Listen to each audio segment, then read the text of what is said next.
Hello and welcome to Talking Dogs on a Monday. Of course, we are discussing all matters bar one racing, Irish Laurels, an exceptional classic it is turning into be. Some superb racing at Curraheen Park on Saturday night. I'm joined as always by the Exiled One, Tommy Lyons, and the super sub Barry Drake. Sarah couldn't make it with us this morning, so Barry, you've been drafted in once again, but that's fine because you were at Curraheen Park on Saturday night, and that really fits the bill because I think it's safe to say the Laurels came alive the other evening, Barry.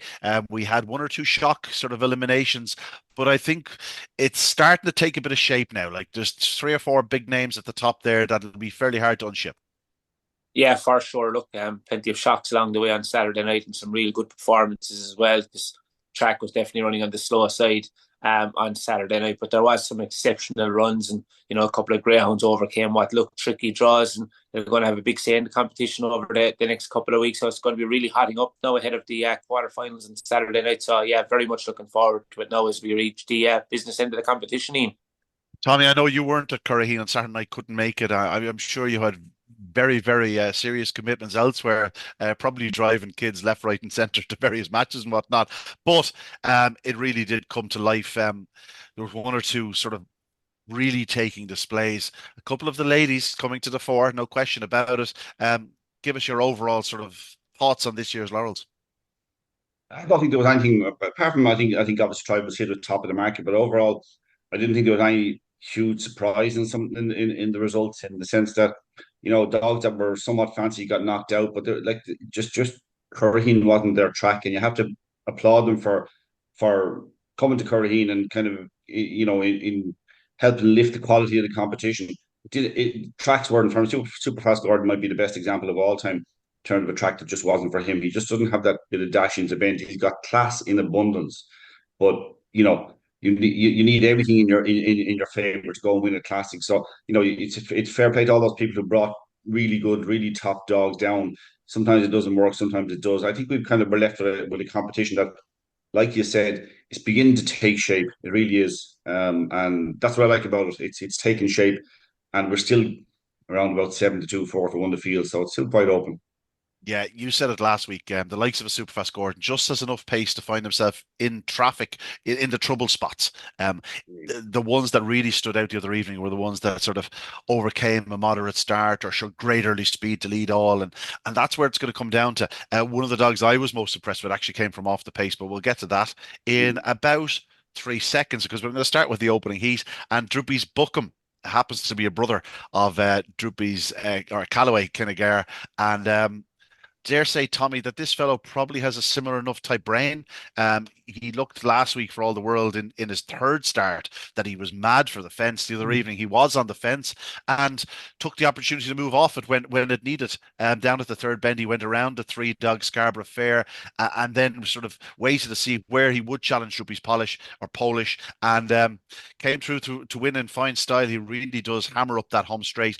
Had enough early speed to get himself in a decent enough position at the back straight. I think he's clever. I think he's clever, but I think his main sort of weapon is his strength, and that was there for all to see the other evening. His main weapon is his ability. He's exceptionally talented. Again, you're right about him. You really liked him the last day. His only issue, and I suppose you have the benefit of not being in Corrine a lot. And what I mean by that is that these type of dogs you tend to think when you're in Corrine a lot. You say, oh, they just get themselves in trouble, get themselves in trouble. But he twice at least in that race the other night, he actually had to switch and even got held up a bit. I'd take 30 spots off that run Yeah, without question. I'd take 30 spots off that and say that's a sub 28-20 effort. He I was going to say that the issue with him is that you're kind of looking and saying where will he be if he gets to a final. You're still saying that he needs a bit of luck and he must have this trap and that trap and whatever else, and you're kind of making all the negatives. But then I looked at the price and he's 14-1, and I'm thinking, well, actually, that's not that bad to take a chance on if he gets to a final. If you could think he could get to a final, now he hasn't a great draw next week. It's not terrible. It's not terrible by any means. And I think the fact, like the point you made about his tracking ability, which we've seen in the breed, obviously, the tracking ability would probably help him get through. And that's what you want. So actually, I was actually expecting him to be in single figures and kind of going, well, that's too short. Let him win it if he wants. But at 14-1, I'd say he's nearly probably maybe worth something, and hope that he gets to the final, and who knows then. Because Yeah, he's developing. That's important. He's had very little racing. He can yeah, improve a bit. it was a sports start. He remains unbeaten after four. He doesn't run like a dog that's had little racing, is what I like about him. He's showing, as you said, track craft and a bit of a brain. And again, there's no question about the engine being there. Like, this is the Laurels, and I suppose they probably threw him in, going, "Listen, there's only one Laurels. Like, this is Johnny Lennon. Like, it's very much a local runner. So you had to run him in the Laurels."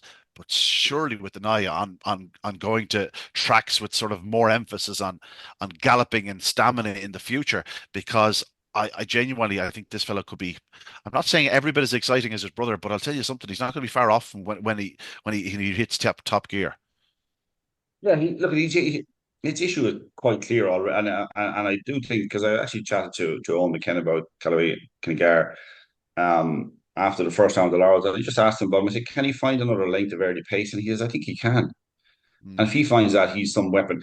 If this fella can even find a length, even a length, just to kind of lessen the workload from the second bend home, because there's a lot of work at the moment in winning from there. He can find a length maybe, and he's only had the four runs, as you said.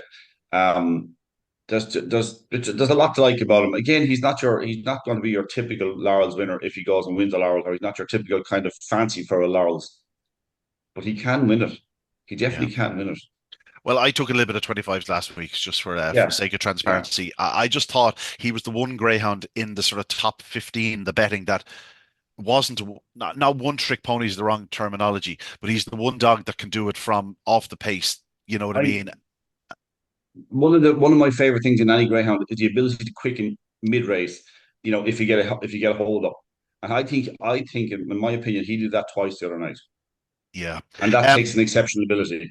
yeah, Barry, you're very much in tune with the Curraheen Park faithful in terms of the punting options and whatnot. I'm somewhat surprised this fellow wasn't a pretty warm favorite, to be honest.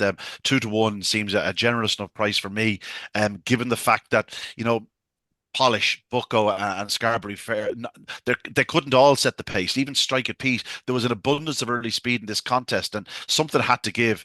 Yeah, Druby's booking was unlikely to lead, but from trap one, he didn't have to worry about trying to pick a spot around that opening corner. If he stayed his line, I thought he was good, definitely going to have a run at the leaders, and I thought 2-1 was more than generous. Yeah, definitely. Look, he came in for massive support in the betting without market. A couple of substantial bets laid on there at 6-4 without Hazel Hill Bucko.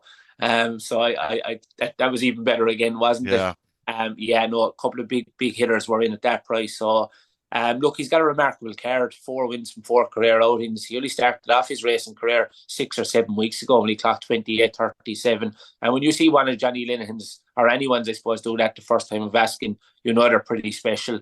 And yeah, look, he's going to be a player, as Tommy pointed out there. Look, 550 in Shelbourne Park would probably be his optimum trip going forward, and the track will definitely suit him. Big galloping track, but yeah, look, great performance there.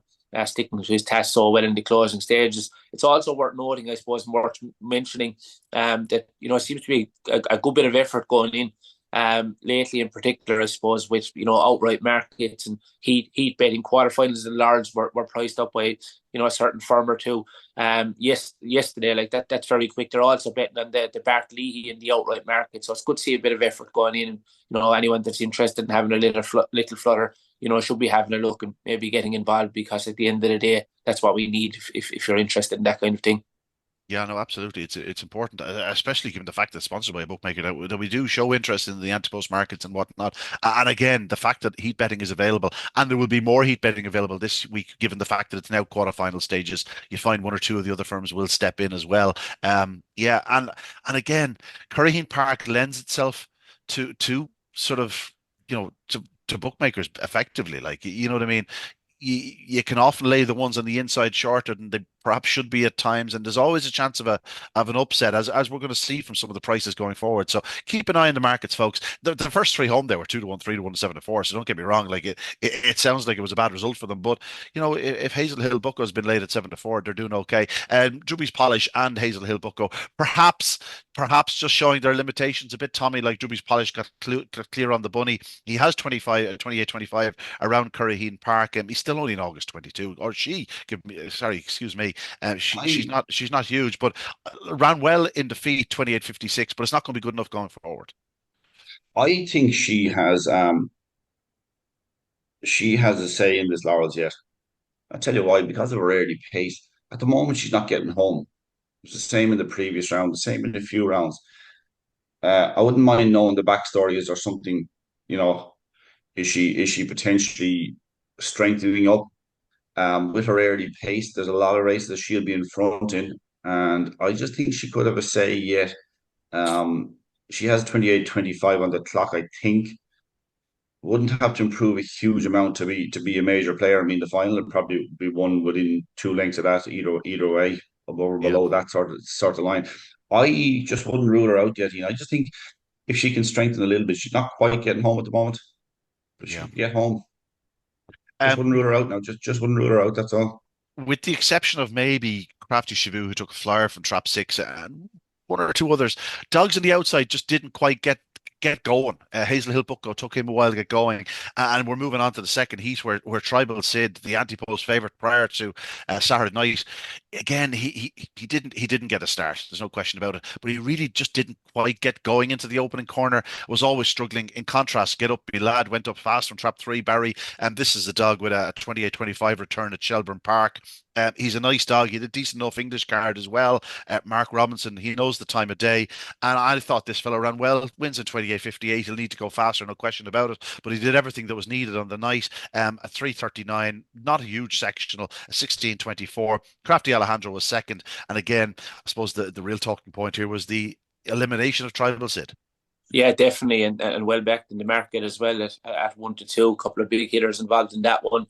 Again, and there's no point in saying anything else. It was a desperately poor performance on the night. We know he didn't start, and he wouldn't be the strongest of stairs. He put himself into a qualifying position heading down the back straight. And he was really, really weak coming up the home straight. Joe's Wink wouldn't be the strongest of runners, and that was running it down late on. So it was a very disappointing performance. But that's Greyhound racing, and I'm sure they'll move on. In terms of the winner, I suppose winning the all-important early lead was the key to this race. Crafty Alejandra turned, second, probably a length between them at halfway. The order remained the same and the distance. So yeah, nice performance. But I suppose in terms of maybe a potential winner from this heat, I think they have plenty of improvement that will be needed. So yeah, but a nice performance from the winner, 28:58 on the clock. Yeah, hard to disagree with it. And Barry said there, Tommy. Yeah. Nice performance, edged in very slightly the winner. Coffee Alejandro chased and had every chance. Tribal Took Sid, took yeah, was took the slightest of bumps at boxes, Crafty Alejandro. It might have been just a touch closer in the corner other than that. yeah, but I haven't seen enough to think to be considering Coffee Alejandro in the long odds kind of market. I know Barry thought it was the bet of the round, the bet of the round, the first round, and he was right. Um, and that's he was picking for one round and rightly so, and got it right. I just think I haven't seen enough there. I didn't think it looked as strong as the heats. I thought Tribal Sid was short, as I said in the betting before the first round and after the first round. But I did think that he would come out of this heat winning handy. Um, the only thing is, we did say of all the tracks in the country, if you're going to be a wide seed, you can't afford mistakes. No, you have You, to hit you it. just can't. You just can't. So I'd forgive it. I'm not saying that like Barry has said what he said about the dog, and he's disappointed with it. I was disappointed he didn't qualify too, no doubt about it. But when you make mistakes out wide, you go from a 3:28 to a 3:49.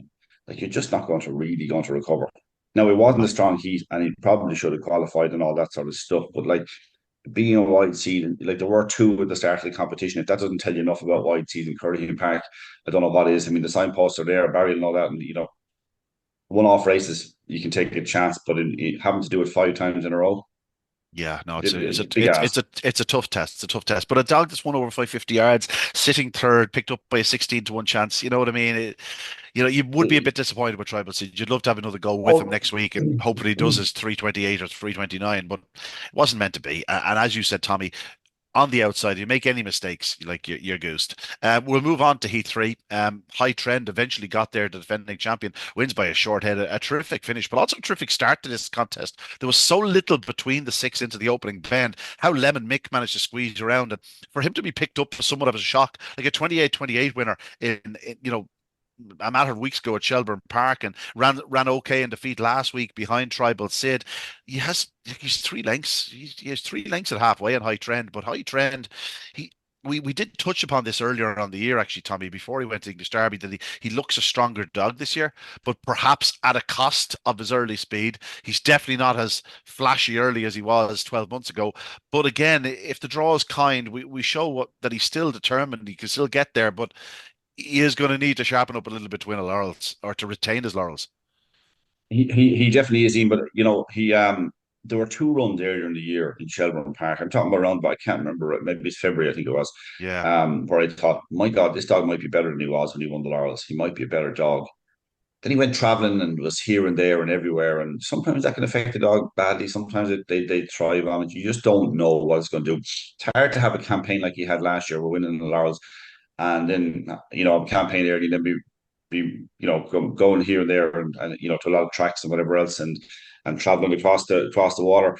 I just thought his form kind of plateaued and maybe tailed off a little bit. But I wouldn't rule out that he gets back.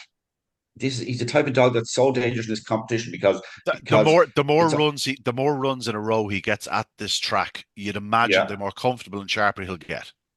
That's exactly the way I'd see it. Like I'm not saying I fancy him to win the Laurels at all. I don't at the moment, but he's one of those that I'm definitely not going to rule out and say, oh, geez, he definitely can't win a Laurels.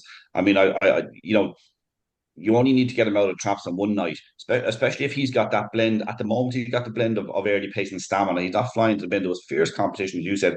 How Lemon Mick got around, I don't know. I think Mert, would be disappointed obviously with Tribal Sid, but I'd say he'd be happy with Lemon Mick. He did say, I think when Barry interviewed him the previous week, Barry, you'll correct me if I'm wrong here. I think he said to you in the video that he was very trap dependent. So I'd say he'd be delighted to get around in front from 4. It was a difficult box with a lot of early pace. Superfast Gordon just got squeezed out. That lack of pace into the bend made him look like he was pulling out of a bit of trouble. He wasn't really. He was getting squeezed out rather than pulled out. Well, pulling out. Yeah, no. The reason I say it looked like he was pulling out was because they had more going into the bend than him anyway, more pace into the bend than him anyway, and it exaggerates it. He wasn't really. He just hadn't got that length or so. I mean, I thought he lacked the length to the bend in Shelbourne Park, and like you're going to double that maybe in Curraheen Park because it's a specialist early pacers track. So, like, I mean, I was impressed with it. I actually thought he had a chance to win this heat if he could just get around and kind of sit in the position, but that just didn't happen. He showed so much pace and ability the previous week, but at the same time highlighted what the issue was going to be for him. So, look, I'd be very happy with High Trend if I owned him, or I don't know that I'd back him, as I said to you, and I'd be happy with Lemon Mick as well.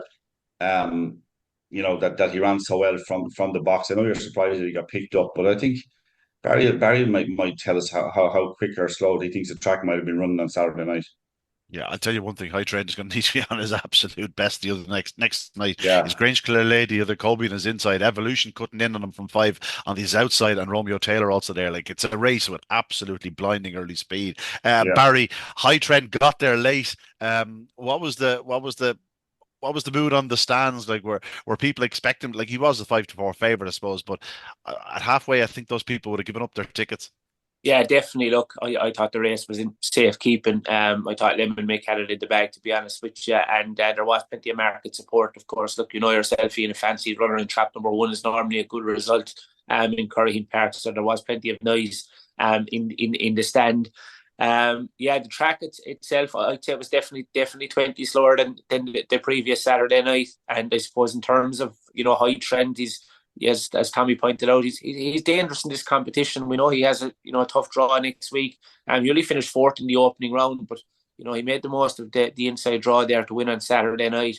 And he won 4 or 5 of the rounds last year when he won the competition. And as you said, he was really all about early speed. I think he had a 3:30 sectional one night, and all his other performances were under 3:30. So I suppose if he's to get back to that kind of form, starting, he could be a big player. But as you said, look, he'll have to be producing his rocket starts. But very much in the mix. And Lemon Mick ran well in defeat for sure. Yeah, we don't have to go too far back to see High Trent do the 322 at Kirheen on August 17th. He's going to need to repeat that next week. There's no question about it. Bouncing Lad, I thought, ran well on the outside of the track there. He stayed his line around the bend, and that was the key to his qualifying, because he emerged in third spot where he stayed. The only change in the order really was High Trent picking up Lemon Mick in the very, very final stride. On to Heat 4. In terms of the clock, one of the most impressive runs, Tinaho Papone. Barry, this was a good winner for John Fox. 28-29 off the front. Fast away, always led. Pretty comfortable. He wasn't favoured. Again, we asked about Gay Time Elmo Dog last week. There's obviously somebody has a liking for this fellow. He was sent off the 6-4 favourite. He turned to clear second, but Tinahu Papone just ran away from halfway. Yeah, look, this was a real top class performance. It looked like one of those heats where probably wasn't the strongest heat on the night, but this was a one dog contest right early on. It didn't produce a good start in the opening round from trap number 1, but came away really, really quickly. 328. Has some real good form in the book, of course, previous, earlier on the year, 28-27 winner around Limerick. So a very, very talented greyhound, and put the race to bed early. And as you said, he stayed on strongly in the closing stages. It was a fantastic performance, untrained by John Fox, who was delighted with the winning performance after. And marches through to the quarterfinals with a real convincing winning performance. And it was one of the performances of the night for sure on Saturday night there. Top class run. Tommy, this was a real case of the more experience you get around a track. Like, he's gone from 341, 351 to a 328 on the bunny. It has to be said, it was perhaps the weakest of the heats. Oh, no doubt about it. It took me by surprise, the 328, because I know there were 126s and 7s and the like in Limerick, but that was his fifth run at Curraheen. 354, 342, 341, 351, 328. I didn't see that coming, and it was the 308 in Waterford. I'd say that's unbelievable. Yeah. I don't know the Waterford. I wouldn't be all favour with Waterford, to be honest about it. But I think look, I can't, like Barry, I can't fab the performance apart from the fact that the competition wasn't great in terms of the quality of the Laurels. Like, they're all decent dogs, but they're not Laurels, type dogs or whatever you're racing against. But well, I'd be interested to see what the section will be next week. Is that a flash in the pan, or is that a sign of improvement to come? If it's a sign of improvement, the dog's a player in the outright market. But you know what I'm like. I'm a cynic. I have to see more. it could be costly to be backing him on the strength of a 328 section around Curraheen Park, with the view that he mightn't always produce that. Is the point. That's fair. That's probably the fairest way to look at it. He's still a 50-1 chance in the outright market, yeah. Just want to mention Toker Forest, obviously his sire. He was a dog with some terrific form around Curraheen Park, Barry, back in the day. A 28-11 run around there. Some fine performances. Many of them off the front. He was a talented greyhound. And it's good to see him getting a winner. Yeah, definitely, and to do it, I suppose, such great manner, because he was absolutely flying up front, and you could see early on that he was on for a very, very big run, and owner trained as well. So it's a great story, and to be involved in such a big competition, a classic in the quarter final and going in on the back of a big performance. That's what greyhound racing is all about. And they no doubt John Fox and all connected to his kennel will be dreaming of large success, and always nice to be in the mix in these amazing competitions, really. Yep, here. We'll move on to Heat 5, because there's a bit of discussion in this one. Tommy, you said about Drewby's booking was better for, another 20, 30 spots. Crafty Shavu could be better for another 20 or 30 spots. This was a mighty impressive display. She flashed out of trap 6. She couldn't quite clear Evolution. She had to mind her steps for a few yards. She found herself back in third. The pace she showed sort of early in the back straight into the third bend was devastating. She's a class act. We knew that before now. She hasn't been in action in quite a while. Last week was a pipe opener. This week was, she was value for much faster. I thought it was the sort of display from a bitch that could easily go on to win a Laurels. Oh yeah, I thought after round 1 that she was my idea, the most likely winner. I wasn't like mad strong about it, but I thought she was the one that impressed me most in round 1. Yeah, you'd be definitely taking quite a bit off it. I'm not sure how she managed to get the trouble at the second bend, and then when the Drumbic Rio came on the scene, how she ended up in on the rails, I'm not sure Yeah. without getting further trouble. But the fact that the way she quickened up into the third bend after all that trouble was deeply impressive. She remains my idea of the winner of the Laurels, but not with a huge confidence. She's favoured now. I think she's too short, to be quite honest about what I've seen. The only price I've seen is 7-2. I think that's too short. But she's an amazing bitch, absolutely amazing. Evolution, I'd be worried that he must be sore after the other night. I think the fact that the trouble he got with the clash with Crafty Shabu, with the fact that he was in front, he he she picked him up far too easy to the third bend. He's better than that. Yeah, I Um, will say one thing. That was his issue in Shelburne. The 2 or 3 nice dogs got to run at him into the third bend. They they did outpace him into that point. I think he hits a bit of a flat spot down into the third bend, just for a few strides, but it just seems to be but costing he him. And the other but night he was it was so pointed the other night that I suppose maybe there is probably even more so than previous nights. But I think if there is a weak point to his race, I think that's it. yeah, that might be it. But she still got so much trouble. I lost about 3 lengths and had to switch inside and was able to quicken again inside. I mean, to me, look at.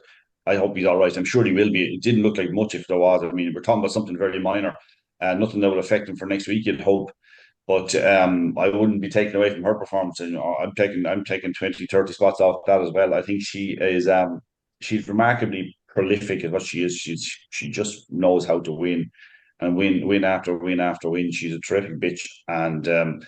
Too short now in the belly for my liking. I'm sorry I didn't take the prices when I thought they were a bit Yeah, big, but she was never huge. She was only uh, 9-1, I think, maybe at the start, 10-1 at the it start. has to be said of the big gun. She definitely has the by far the best draw the next night in the sense where it's not a great trap, but I think she probably is more of a middle runner anyway. But in terms of the company, you'd expect her to be pretty hot the next night. Barry, I would suggest there was probably plenty of buzz about this lady after the race.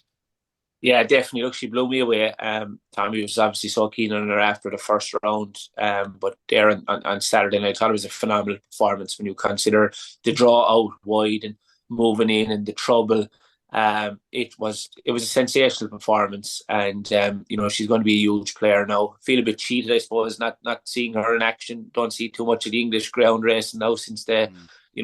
but no RPG TV, but what a prolific winner at the highest company, and yeah, real player. I think best price now 5-1 for the competition, and she's probably the most likely winner at this stage for sure. And just can't wait to see her in action again next week.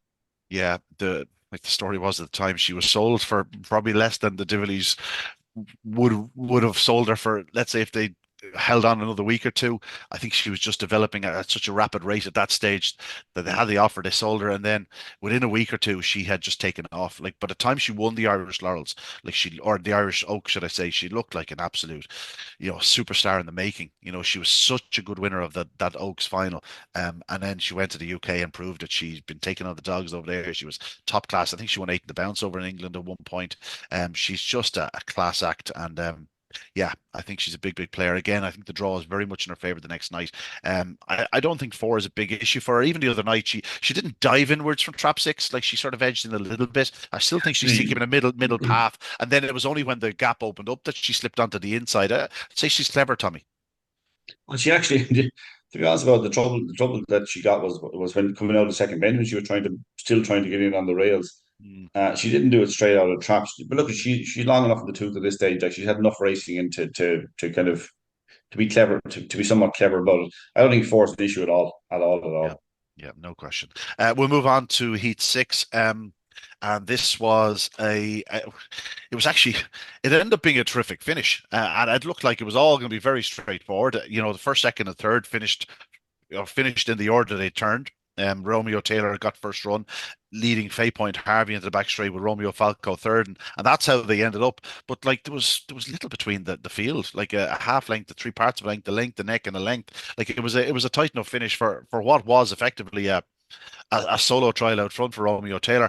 Fay Point Harvey, I said a couple of things about him last week, and he probably ran a bit better this week. He still has sort of limitations, but he flashed out this time. And only for Romeo Taylor has terrific early speed. Fay Point Harvey would have been probably close enough to leading around in most heats. But Romeo Taylor showed his pace into the bend, flew down the back straight to confirm his superiority. Now, as it was, he is pretty short, and he was coming back to them. He wins a half length, Barry, but like this was the one that you were keen to get on last week. I think he was initially priced up a bit bigger than even money, and you boys were keen to have a nibble. We were saying all fair.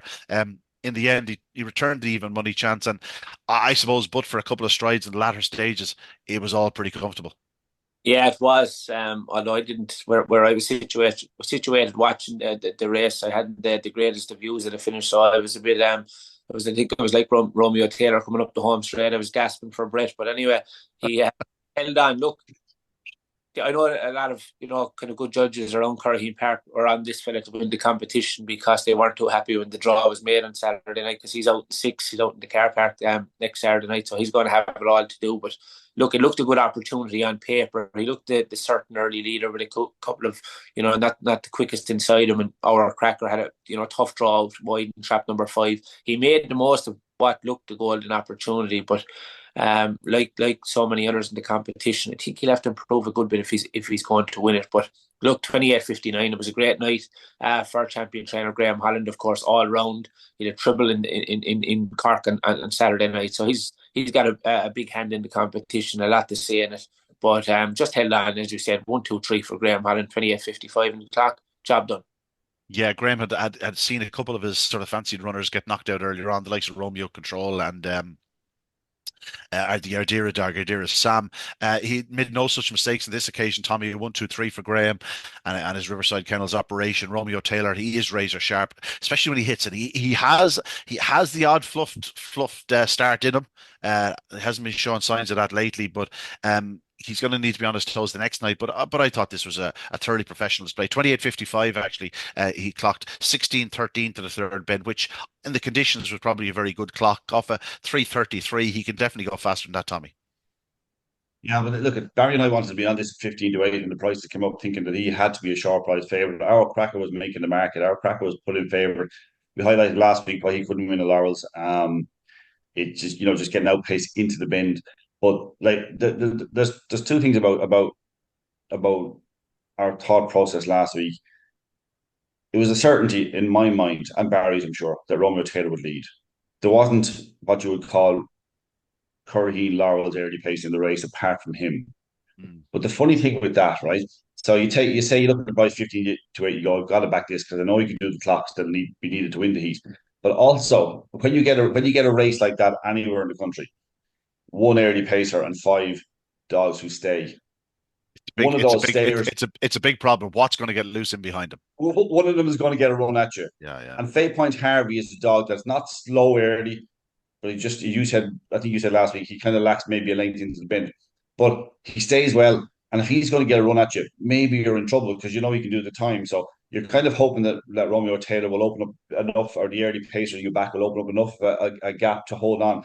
And that's exactly what he did. Well, he didn't go mad clear, but he had just done enough. In fact, he probably won the race around the last 2 bends because he seemed to open it to maybe 3 lengths, and then Fay Point Harvey ran on again. So there's always that kind of precarious thing. I don't think a dog like that, where there's one early pacer and a lot of stayers, is ever going to be wildly impressive, because something with a bit of stamina is going to get a run at him.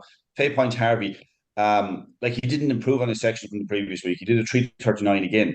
Do you know what I mean? So what you're saying still stands, but 3.39 the other night was good enough to turn close and gave him a chance at the leader. I think Romeo Taylor, again, I'm not I wouldn't be in any rush to back him to win the Laurels, but he's definitely in my if I haven't had a bet, but if I had a bet, I'd be saying I'd just be a little bit worried about him. I'd be watching him now. I think he might struggle to get through the heat next week, if I'm honest about it. But we'll probably talk about them in a minute.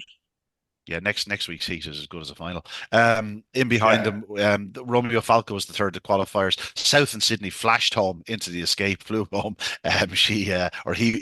He'll definitely appreciate a step back up and trip in the future, no question about that. Our cracker, he ran like a 600-yard dog running over 5.25. Like he's a classy individual, but just He's not a Laurels Greyhound, as you said, Tommy. There'll be targets for him. He'll be thrown in at the deep end again at Shelbourne Park, no question, in the Derby. And while he probably won't go through a Derby, you could definitely see him being favoured or close to favouritism for one of the 575s or 600s in Derby final night. That's the type of Greyhound he is. He's a real powerhouse. Really appreciate the longer run to the corner against that type of dog.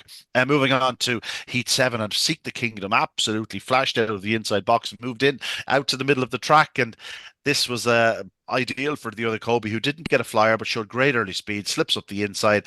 He may be well gone 4 years of age. In fact, he's 4.5 years of age next month. But his pace to the third bend after, let's say, after 10 strides to the third bend, I'm not sure any dog was going faster in the Laurels. He absolutely hammered down the back straight. He did 16:03 off that draw, off that start, is pretty remarkable.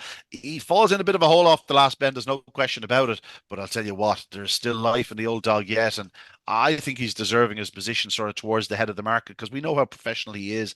The 525-yard trip at Corraheen Park isn't as testing as it would, as some of the other trips around the country, but with conditions just that touch slower the other night, probably was the reason why he's not doing it 28:10 and doing it 28:28. But Tommy, hard not to be impressed by the old fella. He's a terrific dog. You don't win a derby without being a terrific dog. Anyway, you've been through pretty tough times. If you won a derby, you've been through 6 heats and you've come out best of what the five dogs that have survived to the final of the derby have achieved that. This is a terrific performance because they pace up. Like a few things did go in his favour now. Seek the Kingdom moving off and giving him an opportunity to go on the inside, and also the Tapper Flynn kind of breaking and then wouldn't be a dog with a pace into the bend, so he kind of came back a little bit on top of dogs behind, and it just left the two in front clear. I look at he's one of those you say to yourself at the start of the competition. Look at he's nearly 4.5. He's not going to win a classic at this stage of his career. And then he comes out and he does that. And then he comes out in the first round. Then he comes out the second round and produced a performance probably every bit as good as the 28:02 from last week. Can he do it for 5 rounds? Just wouldn't rule it out. I'm definitely not going to be in any rush to back a dog of his age in a Laurels. But would I be delighted to see him win it? I think I would. You just gotta love that type of dog, haven't you? Yeah, he's a Dog class act. Yeah. You just have to. Yeah, and he's the type of dog where wears his heart in the sleeve, like, you know what I mean? Like, he puts it all out there, there's no question about it. Barry, I would say there was a great buzz around the track after this as well. Definitely. Look, he was one of the star attractions in the competition, especially with the profile, of course. Look, winning the Irish Greyhound Derby last year. So everyone, knows who the other Kobe is. I had a couple of lads in Cork with me on Saturday night. They probably were ground racing a handful of times. They were at the Derby, once in the past, but they know who the other Kobe was. That's the kind of Greyhound he is. A bit of a household name. And, it was a stunning performance. And I suppose, look, there's probably only maybe, two or three in the competition that are left. If you didn't, if a dog broke 28 seconds next week and you weren't at the track and you had two picks, it'd be the other Kobe and Crafty Shabu were probably the first two you'd pick. So he has the pace, he has the class, he has everything. It's just a matter of he can, keep doing it over the course of the next couple of weeks. And I'll certainly be hoping he can make the final anyway, because you're always looking for the cream of the crop to make the final if that's possible. Seek the Kingdom, as you said, ran on very well for second, and we had a bit of a close finish for third, and they couldn't separate them. So I was gonna ask you, it was a toss of a coin, was it? Toss of a coin, and Droopy Supply won the toss. So I was talking to Andy Lynch, who had I'm in Exile. He lost the toss. He was disappointed, but he was in good form. He's produced some nice greyhounds over the course of the last couple of years, the likes of Road Exile, Ivan Exile. I think he won a Category 1 in England, so producing some nice greyhounds, and they were just touched off in Limerick as well. His grandson Tim Cliff, we'll be talking about that later on. He was second in that competition down in Limerick, so it's great to see him producing some good greyhounds. Evan McAuliffe, of course, we didn't mention. John Begrio, I forgot to mention that.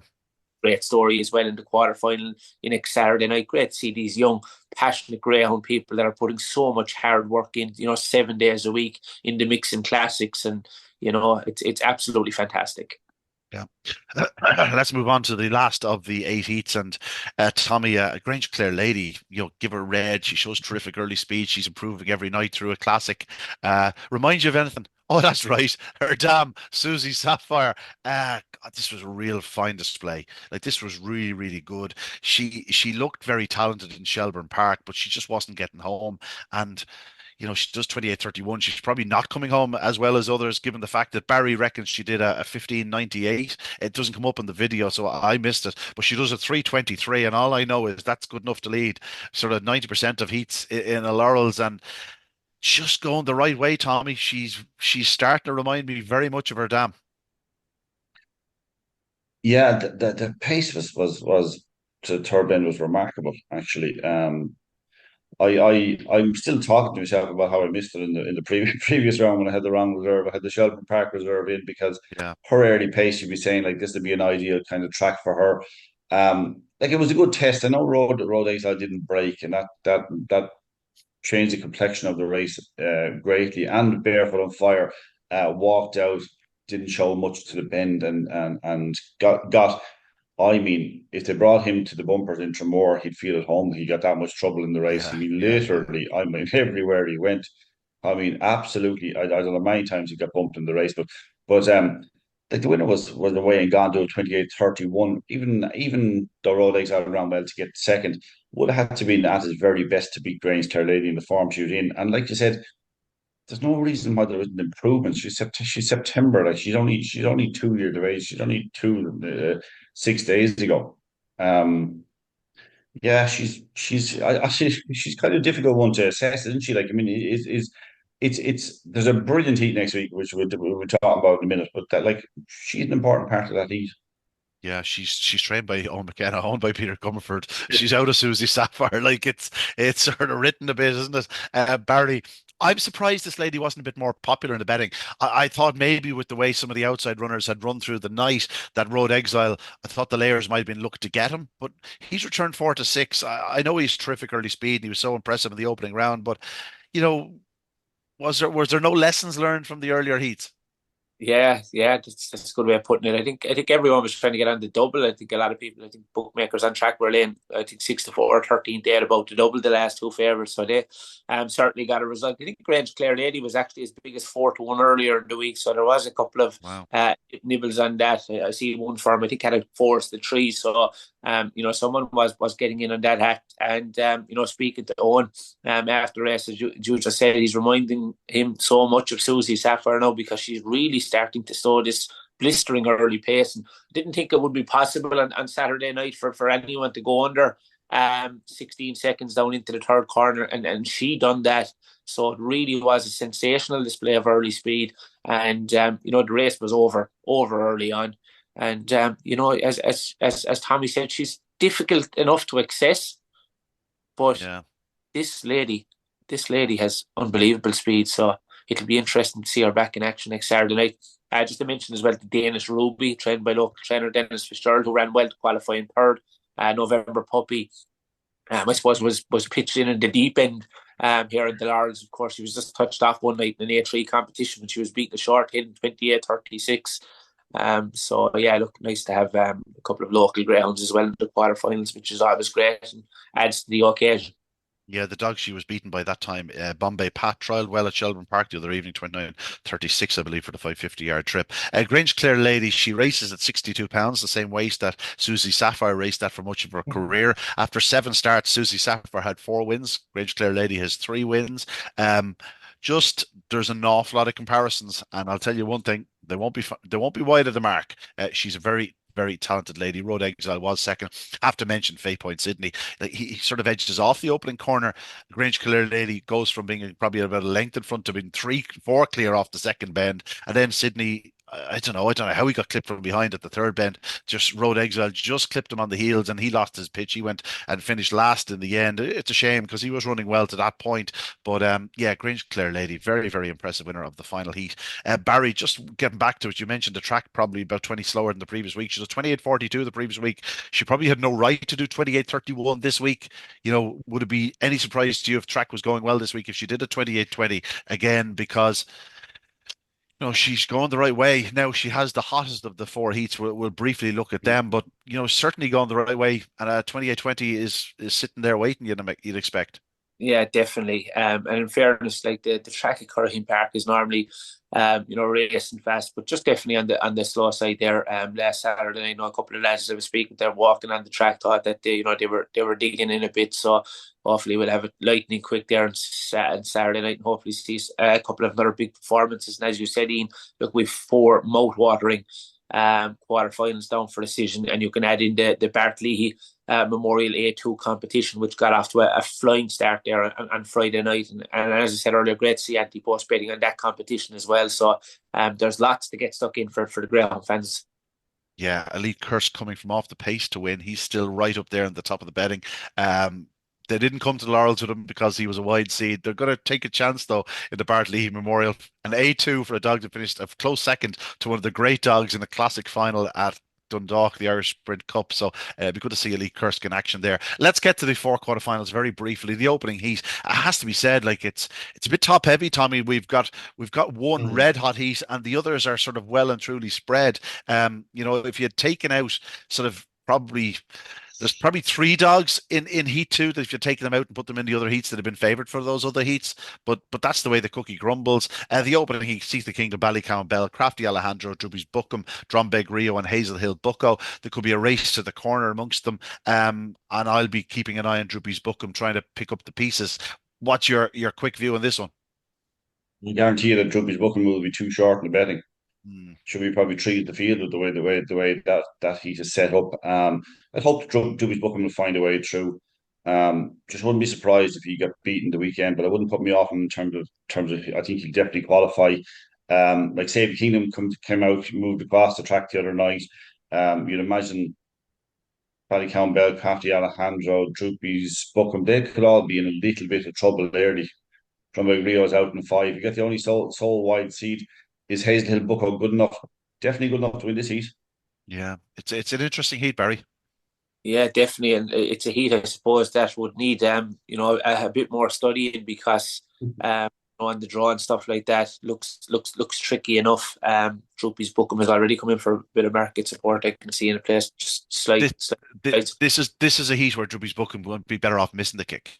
Yeah, And hope and seek the Kingdom then does take that dive right, and all of a sudden he finds himself on the fence, maybe in behind runners with a view to picking his spot. It's an interesting contest. Crafty Alejandro, I wouldn't rule him out taking a flyer from trap three.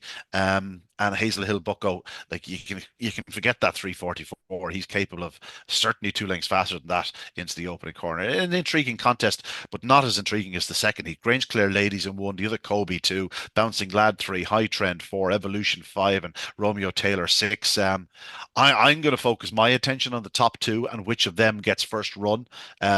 It'll be interesting to see how the other Kobe comes away. He'll need to come away racing because we know what Grange Clare Lady's going to go. She's going to just go up straight as a die and really fly into that opening corner. You'd expect Evolution to edge inwards from trap five. That could be an issue for High Trend. Bouncing Lad, while he's good early, I just don't know if he has the early speed to get loose of these. But his mere presence is enough to cause concern for the likes of High Trend and Evolution because he's capable of going well enough to hold them up, and he did stay a true line from the outside last week. You look at his last number of runs: trap six, trap five, trap six, trap six. Sorry, that's not his last number of runs, but the 5 runs are on his card. Like, is he an inside seed? Romeo Taylor's out in six. It's a fascinating contest, Barry. If you had to even name the favourite, you'd probably look at the other Kobe, but I would suggest Grange Clare Lady won't be too far off.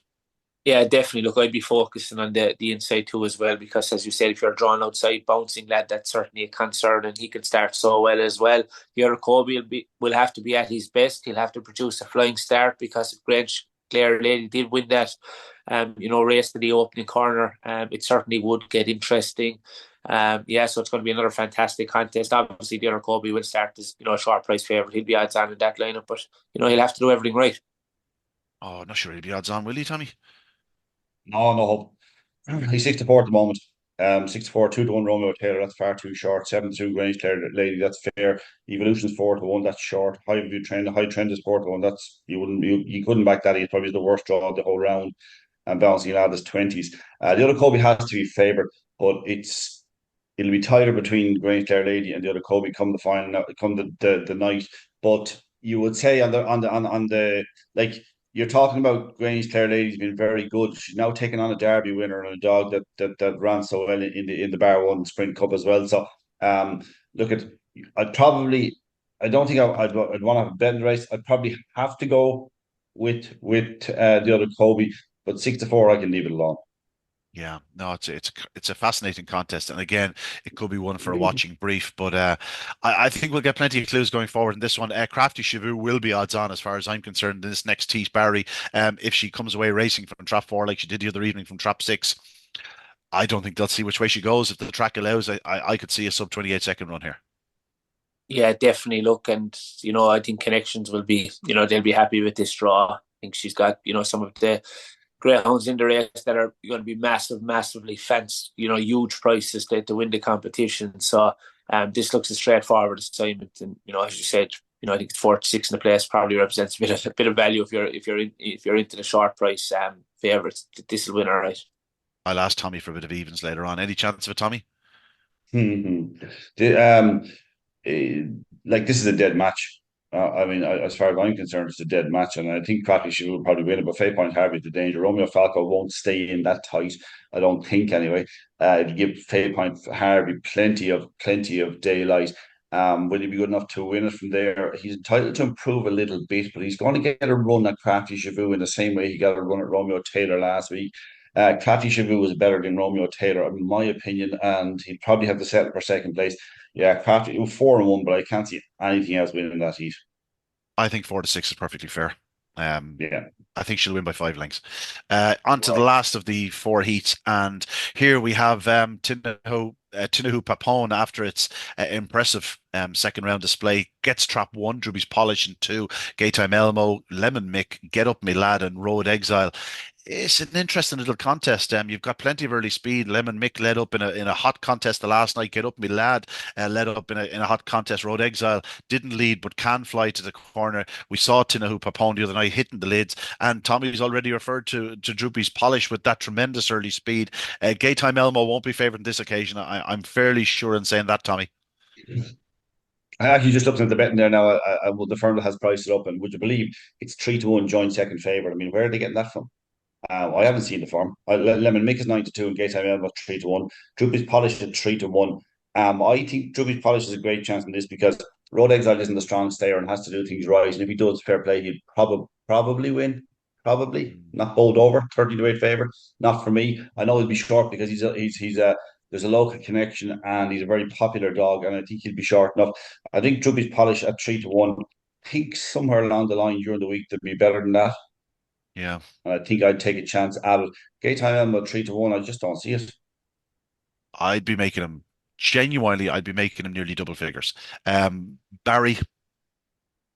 Yeah, look, it's not straightforward. Like Road Exile is obviously going to be popular in the market, but just think now with competition probably hotting up. Look, he's a serious dog, and if he does things very right, clocks 3:23 section, and he'll win. But I wouldn't be rushing into back him now at this stage, to be honest with you, because if he makes any mistake early, he's going to be in trouble. Yeah, Droopy's Polish has definitely shown massive improvement over the course of the last 7 or 8 weeks. He'll probably win the early lead, and could set strong early sectionals, and might just take a bit of catching here. Gaytime Elbow, wouldn't fancy that. Lemon Mick looks up against it. Get Up My Lad is probably up against it. Yeah, it's hard to know what one is going to do from there. Not out of it, but yeah, I'd have it between 1, 2, and 6, and just like Tom, I wouldn't be surprised if 2 made all. It is difficult to know to make a tin hoop opponent, isn't it, Barry? Like, I mean, I don't know. Will it do a 3:28 or will it do a 3:47? Does a 3:47 it will probably struggle to qualify? Does a 3:28 it might win the heat? Definitely. Like you need you need a decent price to kind of take a chance with it. I'm not saying it can't win, it possibly can. I just think Droopy's Polish is a professional trapper, and I think she can probably lead. I like Barry's spending too much time around me as well with this the Road Exile. We both like the dog, But I'm not convinced it's a 5-2-5 dog and a Laurels winner. And if it won, it'd be a great story from Andy, from Andy Lynch's having bred it and all that. It'd be great for locally here because Andy's such a great supporter here in Youghal. Um,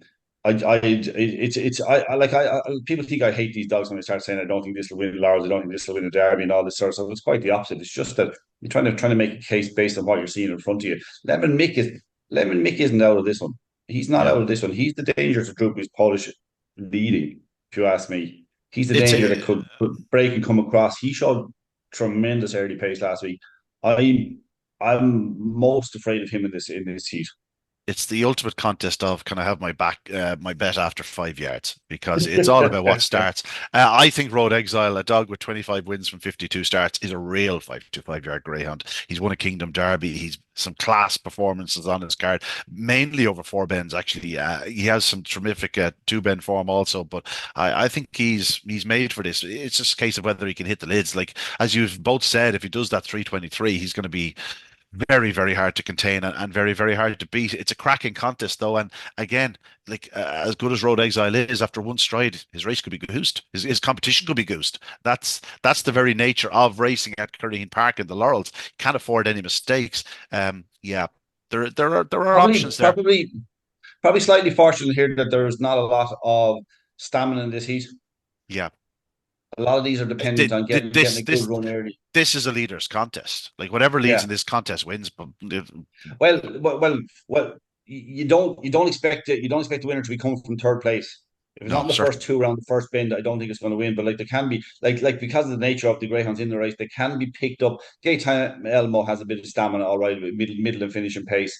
But other than that, you're kind of saying if you're back in the rest of them, you kind of want them out in front quickly.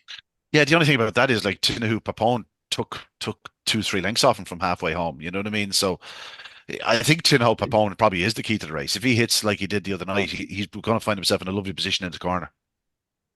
Yeah, but if Tinahu Papone is 347, like you're saying, it's over. Yeah, it's goose goat. Yeah. Well, I'm just saying it's to be honest about look. I'd be tipping anyway. Whether I back it or not depends. I'd like a tiny bit better than 3-1, but whether I back it or not, I'm not sure. But I'd definitely be tipping Droopy's Polish on the basis that I think there's potential that she's going to strengthen up and could yet be a player in the Laurels.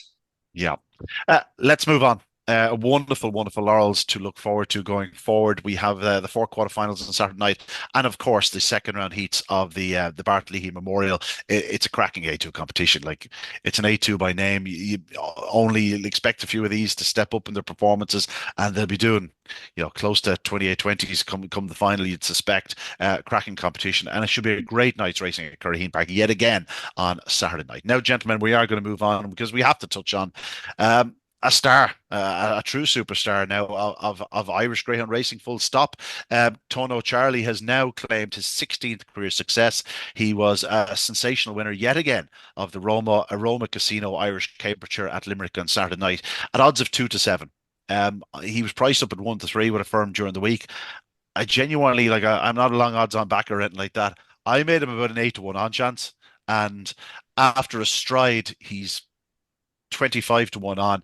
Herla Rocco showed loads of pace to stay with them for the first sort of 3 to 4 bends, but Tono Charlie, like he wins 6.5 lengths. Droopy's comrade comes from out of the clouds to grab second on the line. But 16 in a row, it's hard to put this into context. Like obviously we've been talking about it and talking dogs on the written talking dogs for the last week or two about sequences, and you look at some of the greyhounds that have built up sequences. Late Show did 16, Mega Light did 15. She was 1-3 in the final of Barry's Tea to make it 16. I was speaking to Laurels Root the other evening. She said Shandla Slippy made 13 in a row to win a Produce Stakes and an English Derby and a couple of races in between. We spoke of Mildian Panther got 12. I think Killahan Fanter started with 11 or 12 to start his career.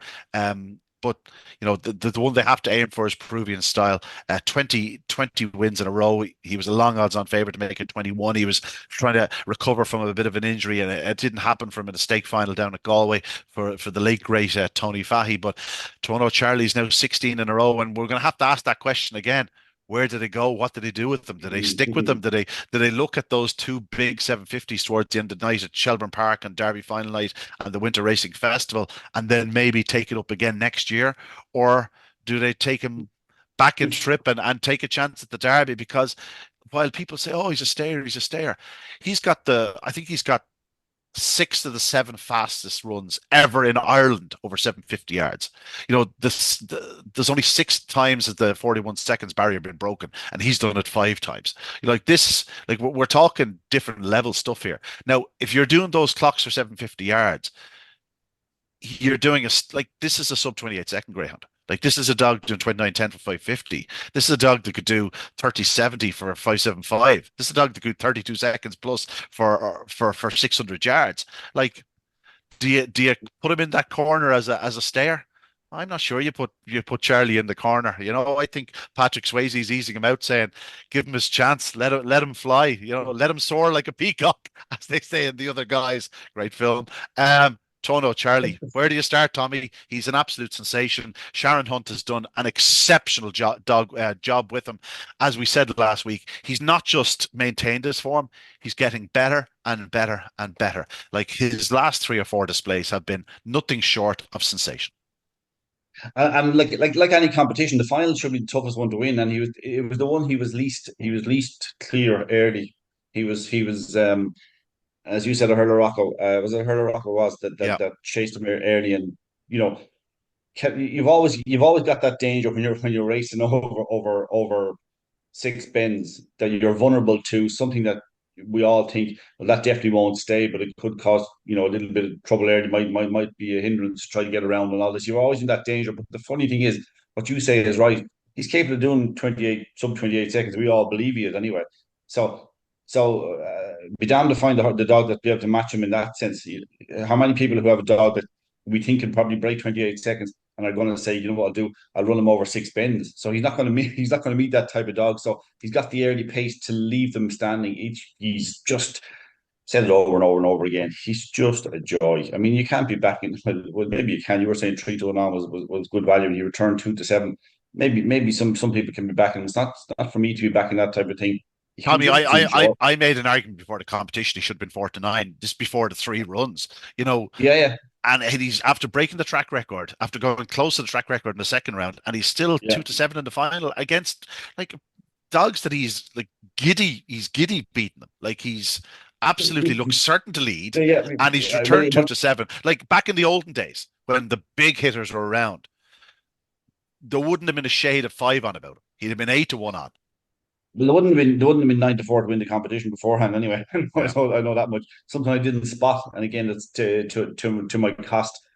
Because he has been a sensation. He is just a joy. He galloped for life. If you let him off the lead there, he'd just keep galloping. He'd be just one like it's yourself, but he'd just keep going round and round and round and round, because he gallops forever. He's been the star of the year to date. He has, and I know we have a lot of things to cover yet, and we have a Derby to come and the likes. But he has been a joy. And you know what the best thing about it is? I look in behind and I went, Drew's Comrade nearly got taken down at the second last bend, ran a remarkable race. And this goes back to something I'd say about 12 weeks ago at this stage. That 850 and Derby final night. You mean the other competition or the other contest, whichever one. Like, if Charlie goes to the 750, the 850 is going to be stacked.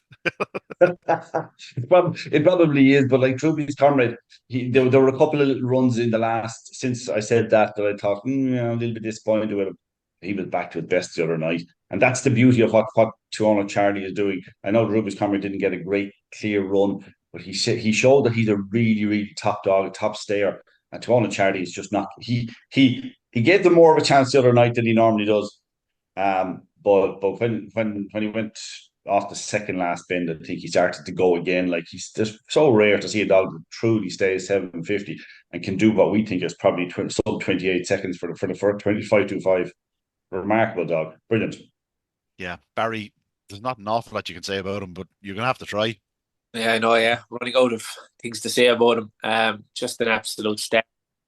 He's just keeps doing it, which is, you'll be saying some night surely he's going to make a mistake or get it wrong, or just not come away as quick as he can, but no, he just keeps doing it. And in fairness to Sharon Hunt and all our team, they've kept him in unbelievable order to notch up that winning sequence, which we don't see too often. I'll be speaking with Sharon on the podcast for Thursday, so I'll be asking her the tricky questions there. Will you be going for the derby? So I'm tuning in on Thursday and looking forward to catching up with her. I had asked her previously to come on the podcast. She wasn't so sure about it, but she got in touch with me there last night. So looking forward to talking to her. And I think getting to 16 and matching Late Late Show was big. And I think you don't want to talk before a final. Some people are just like that, you're a bit superstitious. Let's speak after the final. And that's exactly what he did. Just want to talk about his career. He started off at Shelbourne Park. He won his unraced debut as I said, in 28.71. His second start in August 2023 was an open 5.25 at Shelbourne Park. And he beat Scooby Pacemaker, who subsequently went on to be, I think, third or fourth in the Kirby Memorial. He wins in 28.52. He was beaten by Dale Road Duke in his third race in 28.01. Like, that sort of sums it up. Like, he's fourth on that occasion. Didn't get the run of the race, but he was only 3-1 on that occasion. The next night he took a tumble. So we didn't see him for over a month and a half. And then he was sort of out of luck in a couple of races around Cork or Clonmel. His next win came actually at Curraheen Park, 31.04 for the 5.75. And then he sort of went a run of 7 or 8 losses before things really started to click. 30 seconds at Limerick, 29.48 at Limerick. And then we start with not the sequence, but it has to be said that the sequence is a bit more impressive than we're even giving it credit for, because the one defeat in the sequence, or sort of that halted the sequence of, like, he won 3 in a row, then was beaten, and then won 16 in a row. So he's actually won 19 of his last 20. His one defeat of his last 20 starts came behind Ryholt Beach over 575 yards at Shelbourne Park. He's actually unbeaten over 6 bends. So the sequence of 6 bend victories is now 17. So, like, the only time he's actually seen a rival in the sequence of 16 was the first night that he got underway. He beat Kinturk Road by 2 lengths. He was led early. He was led briefly in that contest. He came through to win by 2 lengths from Kinturk Road, the reigning stayer of the year, to do 40.93 around Kilkenny. And then after that, his next 15 starts, he's basically made every single inch of the running. Quick away always led, quick away always led, quick away always led, fast away all drew clear, fast away drew clear, fast away track record, fast away track record. We can't forget that he's broken a few track records here as well. Like, he even equaled his own track record at Tralee, wasn't it? Yeah, it was in Tralee. He equaled his own track record. So in essence, he has 3 track records, aside from being, as I said, the 5 or 5 of the top 6 fastest times ever done for the trip, or 6 of the top 7 times ever done for the trip. Just truly remarkable. We're going to have to leave it there because we could talk about him all day and all night, but just something special, Tommy. I can't wait to see him again in the flesh. Yeah, exactly. I actually haven't seen him in the flesh, which is a crying shame, but I will. I'll find a way. I'll find a way. I don't want him to go for the derby. You want to keep going to sequence? You do. I'm not saying I do want them to go for it. I'm saying if it was mine, why not? Dog's flying, absolutely flying. Give him a go. He's like, it's not as if 550 yards would knock an awful lot out of him. Like, it'd be a gallop for him. Like, you know what I mean? It'd be like giving another dog 150 yard gallop. He's just a monster. And listen, like, people will.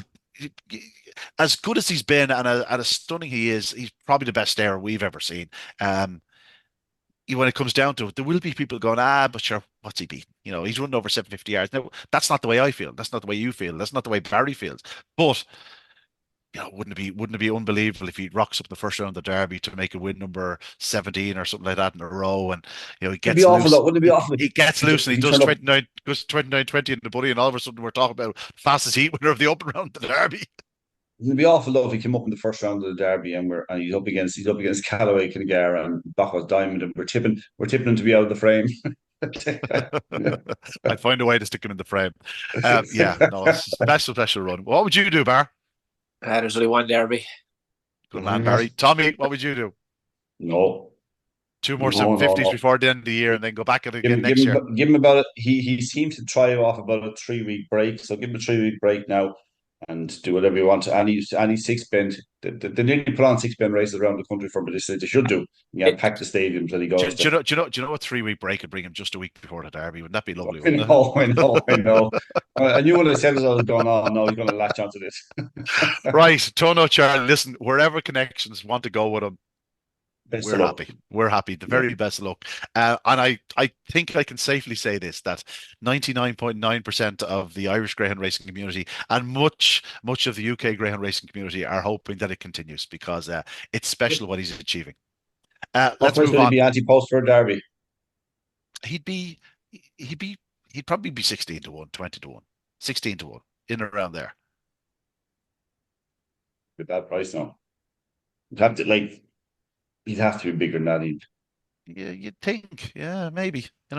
He wouldn't be the first dog to win a derby that had 750-yard form before he went into a derby. What was the last Not so, derby winner? What was the last derby winner that had 750-yard form before he ran the derby? probably a Liam Dowling dog. No? Barry? No, it's not Liam Dolan dog. I don't think sure he won two I- there. I'll say this to you. Here comes. Late show. No. No. You man, Pat Buckley dog. To name is something why it's gone out of my head. Hold on. College Causeway. Here comes the Causeway. Yeah, College Causeway had run over 750 yards before he I ran have the a head. I derby. have a head like a sieve. Don't ask me questions, Dean. I can't remember yesterday. You have a head like something else as well. Let's move on to Shelbourne Park. Bone bug. Again, go on. What the O'Connor Julian Vitz Castellet 2 try this. Oh yeah, good winner. Yeah, talk about it there, Barry. Yeah, great performance and great for David Flanagan as well. Amanda puts a lot of effort into the game. You'd see his name appearing in, lots of race cards, in particular, I suppose, around Clonmel and turns, but never afraid to travel when he has a nice one. And, broke well.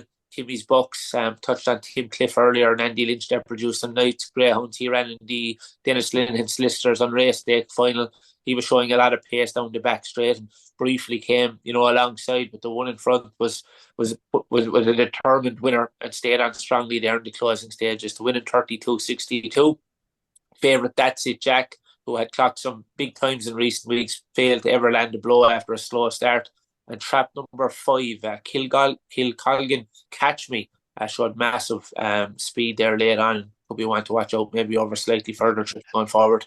Barry, if you could look at my total count now, you'd see plenty Kilcolgan Catch Me. Kilcolgan Catch Me to be third in the trio. That's my bet in Shelbourne Park. He drops himself out and he comes like an absolute express train.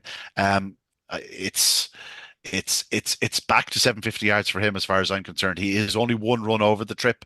Obviously he was thrown in at the deep end. A certain Tono Charlie beat him in a 750-yard contest at Shelbourne Park. He never landed a blow on that occasion, finished last, but I would be bringing him back for a crack at 750 yards. Kilcolgan Catch Me. Kanya Mags, yeah, good winner. Bred in the purple, obviously. Mags Angel goes back to Lemonade Mags, and that would be no McKenna would have bred that.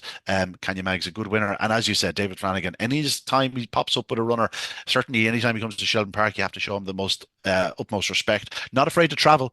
Does plenty of traveling, Barry. Yeah, definitely. Even if you see a nice little competition in Kilkenny or anywhere around the country, if he has something that fits that bill, that man will be there. And look, a lovely prize. You said 3,500 euros. So congratulations there to all connections, and a lot to like about that winning display, of course, owned by Amelia Sinclair. So well done, all. Yeah, we'll race through some of the Shelbourne Park stuff to get to what we really want to talk about. The Paddy Merriman Memorial got continued, should I say, the second round. Some fine displays. It paid to be out front. All 4 heat winners were winning from the front. Mina Minito, 28.55, kept on going to repel Clona Bingo. Stone Park Hoffa showed tremendous early speed, as you'd expect. He's a top quality sprinter, and he got on the bunny to win in 28.63. Coulivanny Brave, as I said in the report, sort of lives up to his name. He faded home in the previous round, but on this occasion, not a wink. The big 91-pounder came up to him, and he just kept on finding Coulivanny Brave. Wins by a length in 28.76. And the last of the 4 heats, the strapping margin for error at 84 pounds, winning in 28.60. Old Tricks back in second spot. It's a good competition. This there's still one or two that I'm expecting to step forward a bit. Just hasn't quite happened for Scooby the Boss. I really like him, but he completely walked out the other evening. He's shown loads of pace, but he's going to need to be sharper early. I would suspect that Stone Park Hoffa will now be installed favourite to land the spoils in that competition. The three heats of the Yvonne Barry Open 600, they this wasn't a happy hunting ground for favourite backers, bar Rapido Bob, who was actually somewhat surprisingly sent off favourite for Heat 2. He found himself in front. Magical Sapphire pushed him hard throughout to be beaten only a half length. We'll talk more about this next week after the semi-finals. But Magical Sapphire ran well in second, but Rapido Bob just kept on finding. Didn't happen for I Hope Beach. This was one of his not so good displays. He finished fourth. They qualified for to qualify. Kulavani Otto overcame all sorts of traffic to be beaten only a length and a half in that contest. The opening heat went to Balnabola Jim. Great to see this fellow returning to form. He went to England. He came back. He lost all sort of form, and I think he picked up an illness. They're after working him back, and he showed loads of pace to lead into the third bend. And went on to land the spoils. Swords Hero just didn't go up fast enough. I thought he'd really appreciate the longer run to the corner. He was the fight for favourite. Actually ran on very strongly, like a dog that will stay further. But he'll need to be showing more early speed. Down to business led for much of the way. And the other heat, Glenlara Blue, took charge into the third bend when Carricino seemed to lose his action. I'd be somewhat surprised if Carricino ran next week. He did qualify in fourth spot, but this wasn't his running. Snowy April recovered from bad traffic, as did Ballyhooly TJ to finish second and third. That's the Yvonne Barry Open 600. That will continue again at Shelbourne Park on Saturday. Two wonderful semi-finals. That's going to be a good competition now the next 2 weeks. We're going to see some cracking displays. A couple of good performances on the undercard. A fine display in the opener by Drubius Kamari winning the Open Bitch race in 28.57. And I really liked Cheap Sandwiches in the last race. Thought he really appreciated the extra 25 yards to the corner over 550 yards. Showed good early speed, got to the front and emerged a good winner by 3 lengths. He's sort of a dog that just don't have him sort of completely off the radar when it comes to early rounds of a derby. He's a dog that could win a heat or two. But let's talk about him, gentlemen. Bakos Diamond, we had been waiting for him to return to Shelbourne Park or to get to Shelbourne Park and run in a race. We'd seen a couple of stunning trials from him. Tommy, I'll tell you, much like Curraheen Park the other evening, the track was probably 20 slower than it had been in previous weeks. He does 28.01 with a 15.74. He hit the ground running alongside Seven Beach. He's 2 clear by the corner. He's 3 or 4 cleared by halfway. It was just the most exceptional Shelburne Park debut. He's a proper greyhound. I was going to ask you that because looking at Stone Park Hoffa earlier on, I thought his run the other night was better than his run in the first round. I didn't think he tied up as much. I thought he raced better from the third bend, and I was thinking he went to back about 25 or 30 spots or whatever it was. So I was thinking maybe the track did it quicken up over the course of the night. I was going to ask you. I don't know. This was a sensational performance. 211 is not sensational. 28.01 on your Dublin debut, beating a dog. It's not like he was thrown in to win a race and it's going to be soft. He beat a dog in Seven Beach who has been in superb form at 27.96 in a recent trial, which slightly trumped what I think Bakos Diamond did. He did 27.98 or something like that, maybe. It was the beauty was that he didn't fly out. He showed electric early pace, and it mightn't look as much because Seven Beach is showing pace as well. So it doesn't exaggerate. It doesn't highlight just how good it was. I think it was sensational. I mean, I'm talking to myself. I didn't start backing him at 25-1. I was 12-1 before I started to try have a few quid on him for the derby. I think we could be talking about an absolute machine. Hopefully he can stay injury free. I think what he had. Barry talked to Graham Holland a few weeks ago, and it wasn't anything major. It was just a small hold up. But I think they like him so much, or they think he's such a machine and a derby dog. Obviously, that they were doing everything right by him, by giving him plenty of time. I actually felt this run, would you believe? I felt this run looked and felt like he's just ready to come to Dublin. He's not ready for a derby. He's just ready to come to Dublin. I think it was absolutely this dog could be anything, could be absolutely anything. I mean, beating Seven Beach, who we talked about last week, a dog we both really like.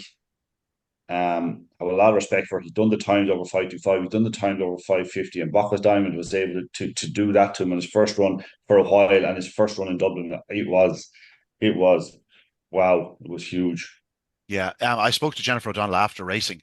She was a little bit upset, to say the least. There was an Open 550, an AAO 550. She wanted to be in that, and they wouldn't put her in it. because he'd won so impressively the previous 2 nights, but it's an AAO. She wanted Yeah. to keep him over 550 yards with a Derby campaign in mind. So that tells you where she thinks Severn Beach is at. And Yeah. for Bakos Diamond to dispatch him like this tells you where Bakos Diamond is. Barry, like, you know plenty about him. You've seen him in the flesh. He is a monster. This was as good as it gets for your Shelbourne Park debut. Yeah, definitely. Look, his performances down in Cork were probably, the most impressive performances since the likes of, Germano Bucco a couple of years ago. And, obviously there's so many people, I'd say, at this stage sitting on anti-post docket. So, when they are off, I know it was really a small injury, you still like to see him come back and do it. And he's certainly done that on Saturday night.